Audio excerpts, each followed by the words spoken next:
মানুষ সমস্যায় পড়লে পুলিশের কাছে যায়, সেখানে পুলিশের সমস্যা দেখারই কেউ নেই। পুলিশ কর্মী পাচ্ছেন না পঞ্চায়েত প্রশাসনের সহযোগিতা। বাধ্য হয়ে প্ল্যাকার্ড হাতে উর্দি পরেই বাবাকে নিয়ে পঞ্চায়েতের সামনে ধর্নায় খোদ পুলিশ কর্মী। বেনজির ঘটনা নদিয়ার বাতকুল্লা 2 নম্বর গ্রাম পঞ্চায়েত এলাকায়।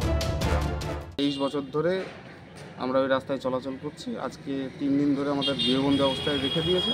আমার মা ঘরে আটকে রয়েছে, বাবা বাইরে আটকে রয়েছে, না কেউ ভেতরে যেতে পারছে না কেউ বাইরে। অবশ্যই আমি যেহেতু সহযোগিতা পাইনি, আমি অবশ্যই সবার সামনে বলে আমি পাইনি। অভিযোগ, আদালতের নির্দেশ অমান্য করে বাড়ির সামনে যাতায়াতের রাস্তায় পাঁচিল তুলেছে প্রতিবেশী। তাতেই 3 দিন ধরে গৃহবন্দী রাজ্য পুলিশের কর্মী কৃষাণু বিশ্বাসের পরিবার। প্রশাসন অনিচ্ছুক, তাই উর্দি গায়ে দিয়েই পঞ্চায়েত দপ্তরের সামনে ধর্নায় বসেন পুলিশ কর্মী। আমার দাবি, আমার বাড়ি রাস্তা সরকারি রাস্তা প্রাচীর দিয়ে ঘিরে দিয়েছে, পঞ্চায়েত নাকি কি লিখে দিয়েছে। না, আমিও তৃণমূল করি, আমি জন্মলগ্ন থেকে তৃণমূল করি, কিন্তু তৃণমূল দল আমাকে কোনো সহযোগিতা করে। পঞ্চায়েতের তৈরি করে দেওয়া রাস্তা, সেই রাস্তা বন্ধ করে দিল প্রতিবেশীরা। অর্থাৎ রাস্তার মাঝেই পাঁচিল তুলে রাস্তা বন্ধ করে দেওয়ার ফলেই কিন্তু পুলিশ কর্মীর পরিবার গৃহবন্দী হয়ে পড়ে। প্রতিবেশীর যাতনায় ভীত সন্ত্রস্ত পুলিশ কর্মীর পরিবার।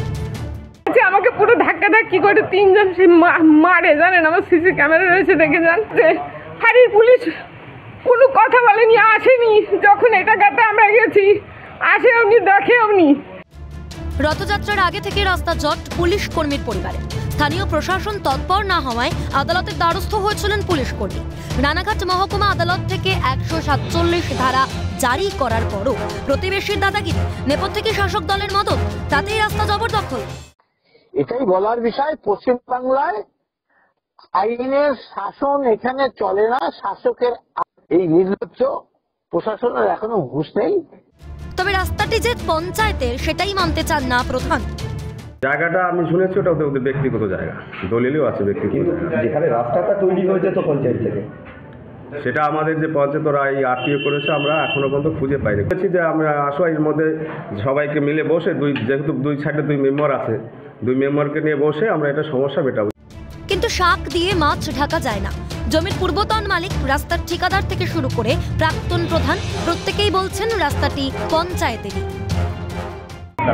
সব সুস্থ সুরা হোক, সবাই রাস্তা দিয়ে হাঁটবে, তাই যাই। পঞ্চায়েত যখন রাস্তা করেছে, আমরা তো এতদিন ধরে জানি পঞ্চায়েত রাস্তা করলে সবাই সেই রাস্তা দিয়ে হাঁটতে পারে। এখন তো দেখছি অন্য, মানে আমি যখন ওখানে ছিলাম তখন ওখানে থেকে যাতায়াত করা হতো। রাস্তাটা কি ছিল আগাগোড়াই আছে, ঠিক আছে। ওখানে আমার কাকা, রাস্তাটা তৈরি হয়েছে ওটা কাদের থেকে হয়েছে? ওরা পঞ্চায়েত থেকে করেছেন। হ্যাঁ, আমার নামে ওটা ওয়ার করার ছিল। পঞ্চায়েতের মাধ্যমে করেছিল? পঞ্চায়েতের মাধ্যমে করে। টেন্ডার কি কারা দিয়েছিল? গ্রাম পঞ্চায়েত 13-14 সাল। তথ্য প্রমাণের ভিত্তিতে কাঠগড়ায় পঞ্চায়েত। অবশেষে নড়ে চড়ে বসলো প্রশাসন এবং তাহিরপুর থানার পুলিশ বা বাতকুল্লার যে ফাঁড়ির পুলিশ রয়েছে তারা ঘটনাস্থলে আসে এবং গোটা ঘটনা তারা দেখে। বেআইনি কাজ এর বিরুদ্ধে প্রতিকার একজন পুলিশের লোকও পাচ্ছে না, যার জন্য ধর্নায় বসতে হবে। এটা আমাদের প্রশাসনের জন্য খুবই দুঃখজনক। রাজ্য সরকারের পুলিশ কর্মীর নিরাপত্তা নেই, অর্থাৎ তাদের যে সমস্যা, সেই সমস্যার সমাধান হচ্ছে না। সেই জায়গায় দাঁড়িয়ে সাধারণ মানুষের নিরাপত্তা কোন জায়গায়, এই নিয়ে উঠছে প্রশ্ন। নদিয়া থেকে প্রসেনজিৎ বিশ্বাস, ক্যালকাটা নিউজ।